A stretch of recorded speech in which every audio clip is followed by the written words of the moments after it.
That's definitely one of the things that we end up talking about a lot is like brand development, because a lot of people show up and they're just like, I'll make the game whatever the players want it. And that's Nope. a terrible world building. And then also bad business plan, bad advertisement. Nobody knows what you're running. Like, a statement that I always come back to is that Henry Ford was not a nice person, but he is one of my all-time favorite quotes. If I'd asked them what they wanted, they'd have said a faster horse. Yeah. You know, like there's no shortage of games to play.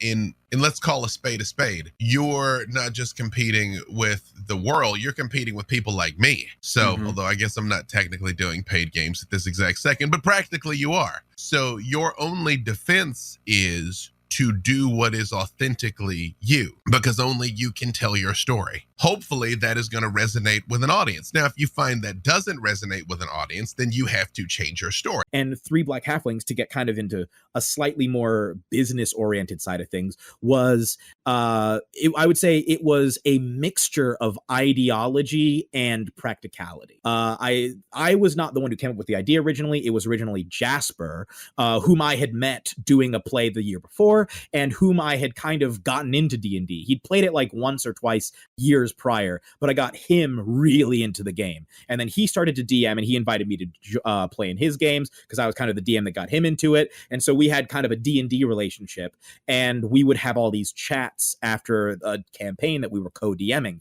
during lockdown. And he happened to go online and see if there was any, he looked up on YouTube Black D&D, and the only thing that really came up was the Terry Crews Geek and Sundry one shot. And he's like, well, that's a hole in the industry right there. And Jasper and I both Black, we both know and love D&D, so it's like we can fill that hole. And that was the mentality. And that's then we were like, hole. Just like your game that you're playing did not exist without the people at the table, the game you are writing or creating does not exist without the people that are contributing to it. So like treat them like people and give them fair play. Like, I feel like that's just basic. I feel like that's just basic stuff. Yeah, but like, again, a lot of this is just cultural shift that we're still kind of working through. And we're in that awkward growth phase. But like, for me, I'm a people person. Like, I'm a people first person. So I'm just like, this feels like it should be a given.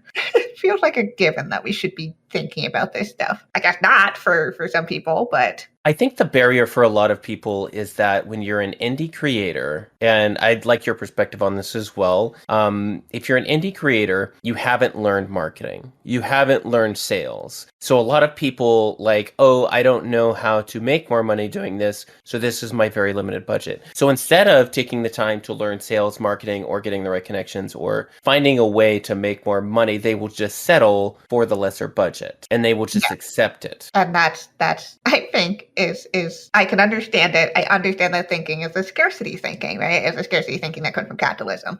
But I think so much of what we need to talk about is let's look at the alternatives. It helps that I don't sleep. Sure. like not in the sense of like, oh, I can't get to sleep. In the sense of like, I don't like sleeping. Right. Spend more time with your children with this one easy hack.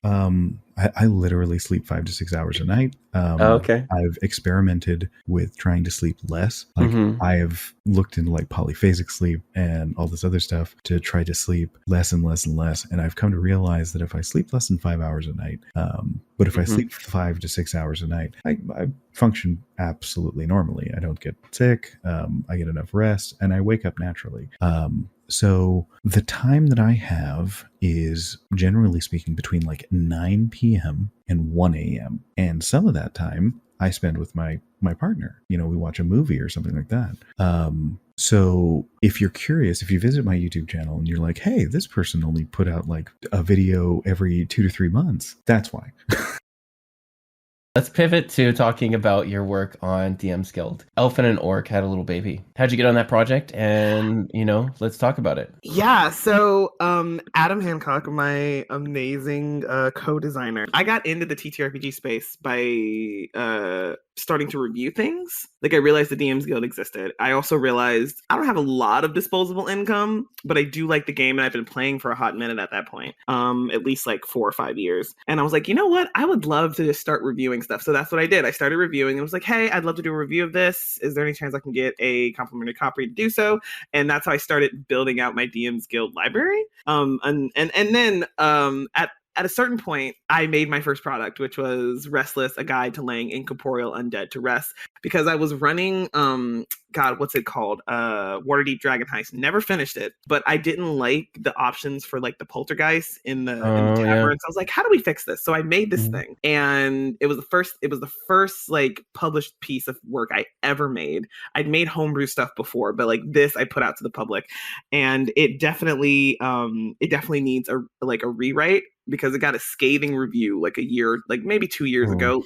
Scathing but fair. Like it's not like it was like blah, blah, blah, garbage. I was like, okay, you know what? This is very scathing, but it's fair and legitimate, and I'm a much better designer now. So I do at some point need to go back and redo that. We are privileged in the imaginative arts to have had such a close working relationship with so many fantastic artists, whether that's books or games or the concept art in films. It's a privilege to work with these people. The imaginative arts could not stand without them, and the fact that so many people are throwing up their Linza portraits and posting their AI creations is making me sick, because it's really throwing half of our community under the bus. So I've been furiously commissioning art as fast as I can. Every time I see somebody post one of their AI generated images, I go out and commission another drawing from someone alive. Yeah, that's a really unfortunate progression, I think, for right now. There just isn't as much education about how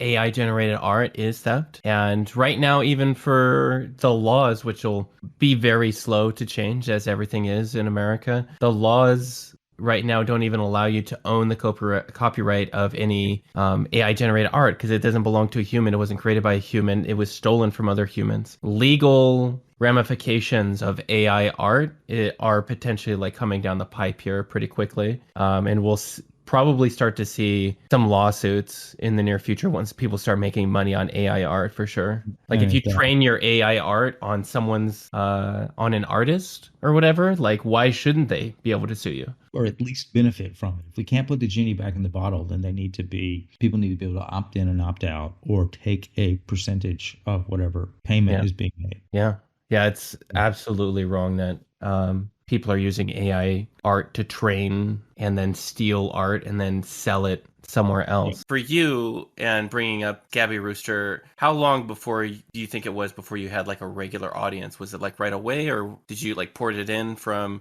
some of your followers otherwise, or did it take quite a while to kind of grow the audience to where it was something where at least the lights were being paid for? Yeah, that's a great question. It was a learning experience. And again, you have to remember this was quite a few years ago. But when I started out with the Scabby Rooster specifically, Geek and Sundry was at their stride. I think this was like 2013. So like this is when Critical Role is just. And so we had started kind of duct taping all this together and trying to create this communal space.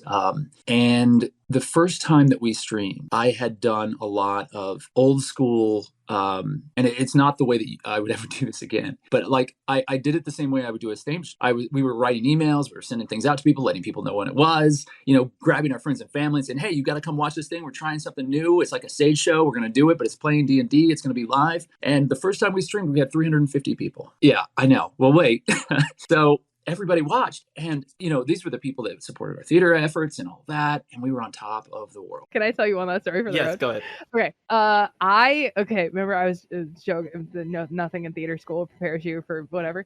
You know what they don't fucking prepare you for? Somebody walking up to you cosplaying as your own fucking character. That shit, oh my god, that shit I weep every time it happens. It happens a weird amount now too, because it's like I've done enough TTRPGs where people have just started dressing up like my characters. Holy shit! Because it's like it's not just like the like, oh, that's cool, you like met a person and they're like, it's like, no, that person listened to your content enough, get into it enough to like decide and then build a whole fucking costume and then pack that costume to come to the convention and then put on that costume and walk around the convention and then come like I'm like it's incredible. It's the most incredible fucking thing in the entire world. And like no, there's nothing that prepares you for that moment at theater school. And I think it opens up a lot of new horizons in our study of the past and of the stories that we tell. Have you seen Blackula? Oh, absolutely. Yeah, for sure. Yeah. I should have said before that when I went through my studies, I minored in film. So when I examine things as a historian, I do a lot of it. I link a lot of it through film, things like that. As a matter of fact, this fall, one of the instructors, one of my colleagues, is going to be on sabbatical, and we've worked together a lot and tend to think alike. And she's amazing. And she said, "Hey, I'm going on sabbatical in the fall. Do you want to teach my Vietnam War through film course?" And I'm like, "Do I?" Like, yeah, like history and film. That's I love it. So yeah, absolutely. If you're talking old films and cinema, pretty good chance I've seen it. I said, fuck it, let's take a chance. What's the worst that happens? We get to play Empire of the Ghouls and it's forever archived on our YouTube channel. Oops, big mistake. Like with a super diverse, super awesome, super young, super beautiful cast. Oops, I've made a mistake now. And it's like, it was a test run. And with tests, you have to recognize that it may fail. And even in that failure, oh gosh, what is that? Love that idea. At Edison, I did not fail 2,000 times on designing a light bulb. I learned 2,000 ways not to design a light bulb. Yeah. So failure is just how we're not supposed to do it. I don't know if I ever shared this with you also, but like I remember like us doing the cosplay for like the first half until we were like, just fucking but I remember going and like for the first time like putting on the wig for that and that was my trans moment. I swear to God. Like I was just like, okay, yeah, I was kind of thinking that I was like, okay, yeah, I am trans. But then as soon as I put the wig on, there was so much gender euphoria from that. I was just like, oh my fucking God, like there's no going back. Like there's no going back in the closet after this. It's interesting that you say that you are working in games in order to get your game published, because I hear that from so many people. And I was just on the podcast with Brian Cortijo, who was a contributor for Dragon Magazine back in the day, and like all these different Paizo publications, Adventure Paths, and they work on Skag for Wizards, and then they just worked on the Dragonlance adventure for Wizards, and they have been a part-time contributor their entire time, 20 years in the industry, part-time, because like the economics just isn't there generally to support game designers to make enough money to support themselves. And of course, if you live in a city, then your cost of living is so high that you're generally going to need to sort of get a normal job anyway. And I wonder how you think that changes your perspective of what's important to make. Oh, well, for one thing, I always want to point out that like almost every creative field, right? Like this is the majority of creative fields that exist. Most people who are painting watercolors are not making a living doing it. And in fact, they're not even selling it. They're just making a nice little watercolor. The majority of people who are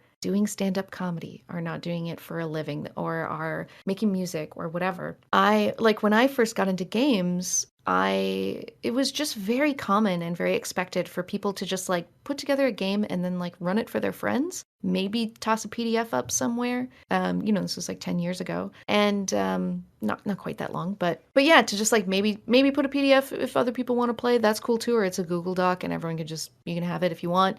itch.io didn't exist, Drive-Thru-RPG existed, but I feel like a lot of games, perhaps the majority of games that I was playing when I first got into stuff was just like, hey, let's like put this together and play it. Okay, cool, moving on to the next thing. So I always want to make sure that like this is every creative field.